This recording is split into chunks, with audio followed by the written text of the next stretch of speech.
तो ये अपना अब नेक्स्ट है कि सजीवों के अपने लक्षण चल रहे हैं। सजीवों के लक्षण में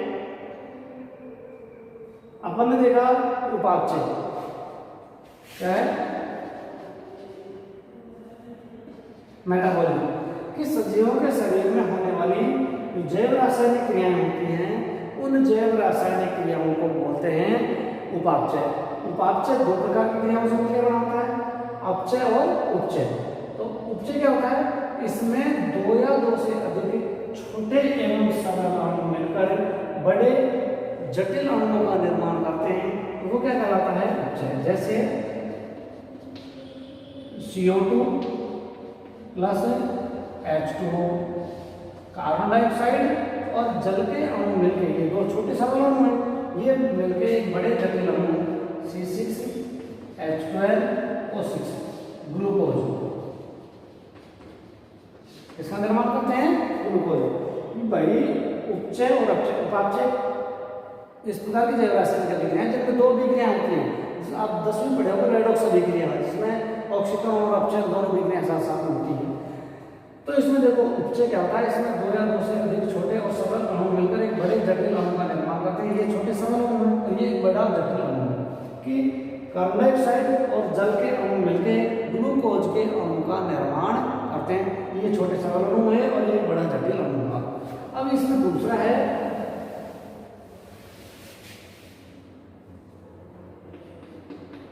दूसरा क्या है, अपचय। अपचय क्या है, इसमें इसका जस्ट अपोजिट है, इसमें एक बड़ा जटिल अणु, इसमें एक बड़ा जटिल अणु अपने सरल अणुओं में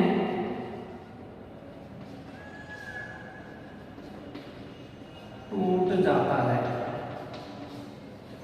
अर्थात छोटे अणुओं में टूट जाता है।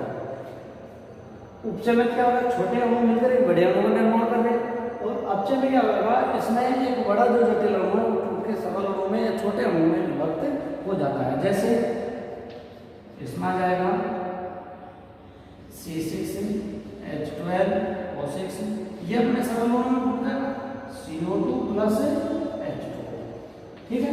तो ये सजीवों का एक दूसरा गुण था, दूसरा लक्षण था कि उपचय, इसमें दो या दो से अधिक छोटे या सरल अणु मिलकर एक बड़े जटिल अणु का निर्माण करते हैं, और अपचय में एक बड़ा जटिल अणु अपने सरल या दो से अधिक सरल अणु में या छोटे अणु में टूट जाता है। तो इस प्रकार से अपचय और उपचय शरीर में होने वाली जैव रासायनिक अभिक्रियाएं हैं, जिनके द्वारा सजीवों के कुछ लक्षण प्रकट होते हैं। अब नेक्स्ट है पोषण।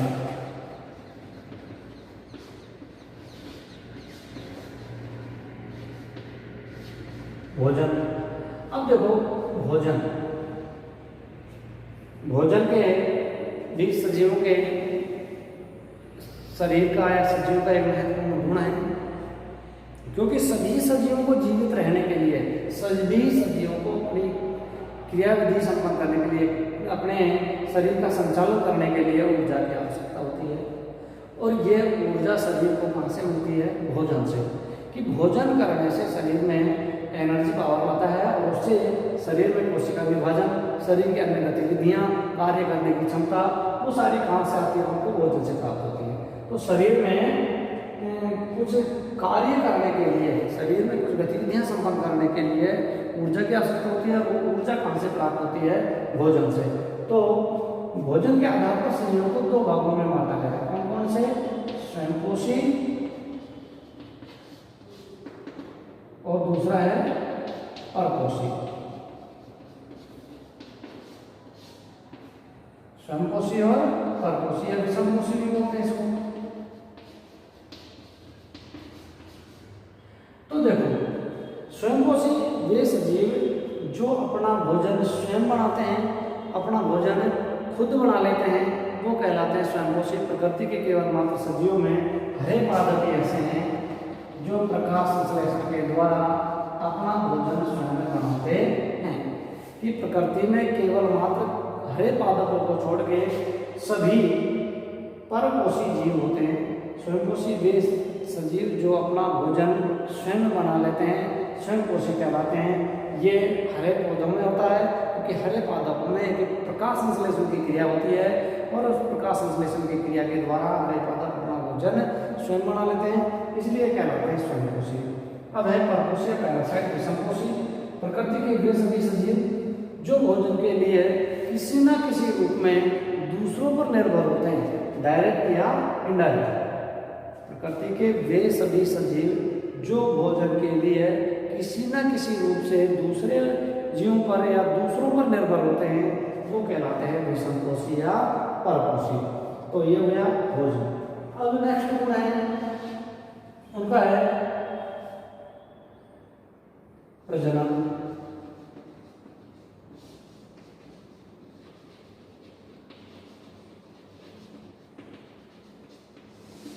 नेक्स्ट गुण क्या है? प्रजनन। देखो प्रजनन क्या है कि यह भी एक सजीव का लक्षण है। प्रजनन का अर्थ है सजीवों के द्वारा अपने समान संतान उत्पन्न करना। क्या होता है? सजीवों के द्वारा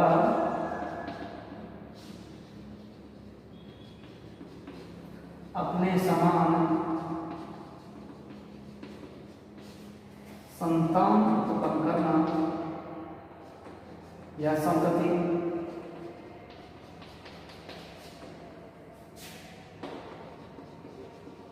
उत्पन्न करना जनन कहलाता है। ठीक है, कि सभी सजीवों में अपने वंश, अपनी पीढ़ी या अपनी जाति को बनाए रखने के लिए उनमें जन्म का गुण पाया जाना जरूरी है। अब देखो जन्म भी दो प्रकार का होता है। लैंगिक जन्म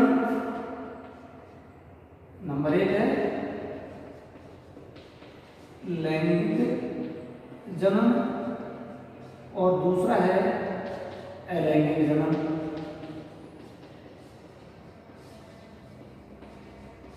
देखो लैंगिक जन्म जिसमें ये इस प्रकार का जन्म लैंगिक प्रक्रिया संपन्न होती है जिसमें दो युग्मक, नवयुग्मक और मादा युग्मक आपस में निषेचन की क्रिया के द्वारा एक नई संतति की उत्पत्ति करते हैं, नई संतान की उत्पत्ति करते हैं।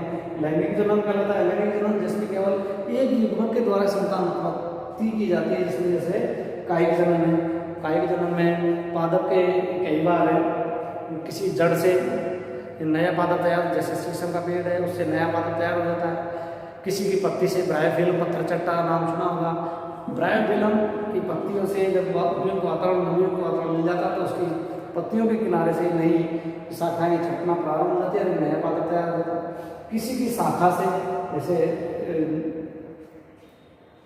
अंगूर है, मेहंदी है, गुलाब है, इनकी यदि अपन पादप की शाखा तोड़ के पादप भूमि में लगा दे और उपयुक्त यदि उसको वातावरण मिल जाए तो उन भागों से ही, प्लांट्स के भागों से ही वो नया पादप तैयार कर लेता है। तो इस प्रकार के किसी दो युग्मकों द्वारा जो नया संतान उत्पत्ति होती है लैंगिक जन्म और अलैंगिक जन्म में केवल मात्र एक युग्मक के द्वारा ही नई संतति उत्पन्न कर ली जाती है।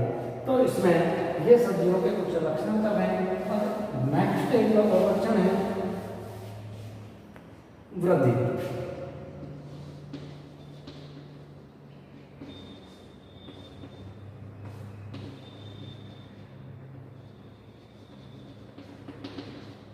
नेक्स्ट करेक्ट क्या है? वृद्धि, ग्रोथ।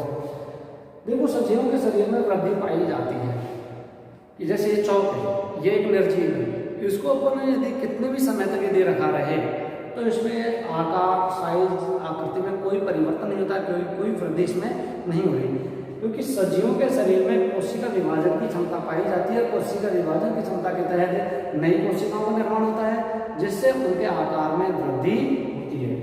भाई सजीवों के शरीर में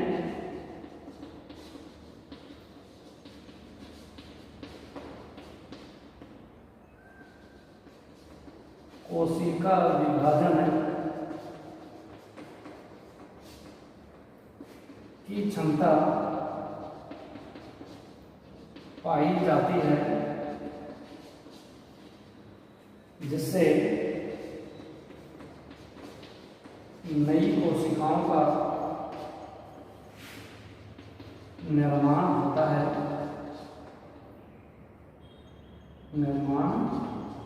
होता है, जिससे शरीर में, जिससे सजीव में वृद्धि होती है। ठीक है कि सजीवों के शरीर में कोशिका विभाजन, सेल डिवीजन पाया जाता है। सेल डिवीजन दो प्रकार का होता है, मियोसिस और माइटोसिस, समसूत्री विभाजन और अर्धसूत्री विभाजन। तो सजीवों के शरीर में कोशिका विभाजन की क्षमता पाई जाती है, जिसके द्वारा नई कोशिकाओं का निर्माण होता है और नई कोशिकाओं से सजीवों के आकार में वृद्धि होती है। नेक्स्ट इसका करेक्ट है आकार एवं आकृति।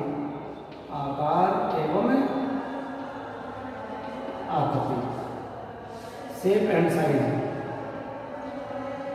Shape and size. तो देखो सजीवों के प्रत्येक शरीर की आकृति और आकार निश्चित होता है। एक कोशिका के सजीव, एक कोशिका के सजीवों का आकार इतना सूक्ष्म होता है कि उनको अपने साधारण आंखों से नहीं देख सकते। उनको देखने के लिए माइक्रोस्कोप के अंदर की आवश्यकता होती है। इतने छोटे शरीर, कई सजीवों का आकार थोड़ा बड़ा होता है, जैसे चींटी है, जिनको अपन साधारण हाथी है, ये बहुकोशिकीय है, बड़े प्राणी है, मनुष्य है, प्लांट्स हैं, प्लांट्स में भी छोटे प्लांट्स होते हैं, बड़े प्लांट्स होते हैं। तो हर सजीव का अपना एक निश्चित आकार और आकृति होती है, जिसके आधार पर अपन सजीवों को पहचान सकते हैं। तो ये भी एक सजीवों का एक महन या विशिष्ट लक्षण है, जिसके आधार पर अपन उनको पहचान पाते हैं। नेक्स्ट उनका लक्षण है अनुकूलन। अनुकूलन, एडेप्टेशन। अनुकूलन क्या है? ये भी सजीवों का एक महत्वपूर्ण लक्षण है कि सजीवों के द्वारा वातावरण में रहने के लिए कुछ एक विशेष लक्षण होता है, कि जो विशेषता होती है वो उनका अनुकूलन कहलाता है। कि सजीवों के द्वारा वातावरण में एडजस्ट होना, किसी भी सजीव के द्वारा वातावरण में व्यवस्थित होना, वो उसका जो गुण है वो कहलाता है अनुकूलन। अब देखो हर जीव में, प्लांट्स हो या एनिमल्स हो, सभी में अपना अपना एक विशेष गुण पाया जाता है, जिसके आधार पर वो उस विशेष वातावरण में रह सकते हैं। जैसे रेगिस्तान में जो प्लांट्स हैं या एनिमल्स हैं, पादप हैं या जंतु हैं, उनमें कम पानी की जरूरत के लिए कुछ विशेष लक्षण पाए जाते हैं। जैसे रेगिस्तान में ऊंट है, भेड़ है, चूहा है, इस प्रकार के एनिमल्स हैं कि इनको बहुत कम जल की आवश्यकता होती है और वहाँ थोड़ा सा टेम्परेचर भी अधिक होता है, तो उस टेम्परेचर को सहन करने की क्षमता भी इनके शरीर में होती है। इसी प्रकार से वहाँ प्लांट्स, जैसे खेजड़ी है, कैर है, थोर है, ये इस प्रकार के डंगाथोर जिसको बोलते हैं, इस प्रकार के प्लांट्स हैं जो रेगिस्तान में पाए जाते हैं, क्योंकि इनकी जड़ें भूमि में गहराई तक जाती हैं, पत्तियाँ छोटी होती हैं या नहीं होती हैं, या फिर वो कांटों में रूपांतरित हो जाती हैं। तो इस प्रकार से हर जीव या प्लांट्स का उस वातावरण विशेष में पाए जाने के आधार पर कुछ लक्षण पाए जाते हैं, और वो लक्षण कहलाते हैं अनुकूलन। या फिर ठंडे प्रदेशों में पाए जाएंगे, उनके वहाँ पर विशेष वातावरण में रहने के लिए वहाँ कुछ विशेष व्यवस्थाएं उनकी होती हैं, जिसके आधार पर वो वहाँ उस वातावरण में अपना जीवन यापन कर लेते हैं। तो बस ये सजीव क्या हैं, सजीवों के विशेष लक्षण और सजीव की का अर्थ, ये तो इसकी थी थोड़ी सी अपने बायोलॉजी के बारे में बेसिक इंट्रोडक्शन, क्योंकि सजीव और निर्जीव के मेन जो आधार है उनमें अंतर करने का ये कुछ विशेष लक्षण है, जिसके आधार पर आप ये पहचान सकें कि ये सजीव है, ये निर्जीव है। तो सजीव और निर्जीव को अलग अलग रूप से डिवाइड करने के लिए ये कुछ लक्षण थे, और इन लक्षणों के आधार पर अपन ने सजीव और निर्जीवों को डिवाइड किया है कि ये आकार, वृद्धि, प्रजनन, पोषण, उपापचय, उत्सर्जन। देखो उत्सर्जन एक और गुण होता है, उत्सर्जन है, उत्सर्जन क्या होता है कि सजीवों के द्वारा अपने शरीर के अंदर बने कुछ हानिकारक पदार्थों को शरीर से बाहर उत्सर्जित करना क्या कहलाता है? उत्सर्जन। तो ये भी सजीवों का एक विशेष लक्षण है कि सजीवों में उनके उपापचय क्रियाओं के द्वारा कुछ हानिकारक या अनावश्यक पदार्थ बनते हैं। उन हानिकारक या अनावश्यक पदार्थों को शरीर से बाहर उत्सर्जित करना क्या कहलाता है? उत्सर्जन। Excretory system. अब देखो मानव शरीर में से, मानव शरीर में कई हानिकारक अपशिष्ट पदार्थ बनते हैं। जैसे मानव शरीर में हानिकारक अपशिष्ट पदार्थ जो हैं वो है CO2, कार्बन डाइऑक्साइड। ये भोजन के उपापचय के बाद ऑक्सीजन को ग्रहण किया जाता है, भोजन का उपापचय होता है और उपापचय के तहत CO2 गैस बनती है। इसको श्वसन तंत्र के द्वारा, इसके द्वारा श्वसन तंत्र के द्वारा शरीर से बाहर उत्सर्जित कर दिया जाता है। पसीना, पसीना भी अपने शरीर में बनने वाला एक अपशिष्ट हानिकारक पदार्थ है जो लवणीय है। ये पसीना अपनी पसीना ग्रंथि होती है त्वचा पर, और पसीना ग्रंथियों के माध्यम से शरीर से बाहर इन लवणीय अपशिष्ट पदार्थों को शरीर से बाहर उत्सर्जित कर दिया जाता है। एक है मूत्र। मूत्र एक नाइट्रोजनी अपशिष्ट पदार्थ है। कैसा? नाइट्रोजनी अपशिष्ट। इस नाइट्रोजनी अपशिष्ट पदार्थ को शरीर से बाहर उत्सर्जन करने के लिए अपने विशेष उत्सर्जन तंत्र पाया जाता है, और वो उत्सर्जन तंत्र इनमें मुख्य भूमिका होती है किडनी की। इसकी किडनी होती है। वृक्क जो होते हैं, किडनी जो होती है अपने शरीर के अंदर, वृक्क जो है वो नाइट्रोजन अपशिष्ट पदार्थों को उत्सर्जित करने में अपनी महत्वपूर्ण भूमिका निभाते हैं। इसमें आपने उत्सर्जन तंत्र 10वीं क्लास में पढ़ा है और आगे अपने सीनियर में भी आएगा, तो उसको अपन और फिर डिटेल से बता देंगे। यहाँ तो अपन केवल उनके कुछ लक्षण है, सजीवों के लक्षण है, जिसके आधार पर अपन पहचान सकें कि सजीव और निर्जीव क्या होते हैं। आज बस इतना ही। अगला अपनी नेक्स्ट जो वीडियो होगी, नेक्स्ट क्लास होगी, उसमें अध्ययन करेंगे।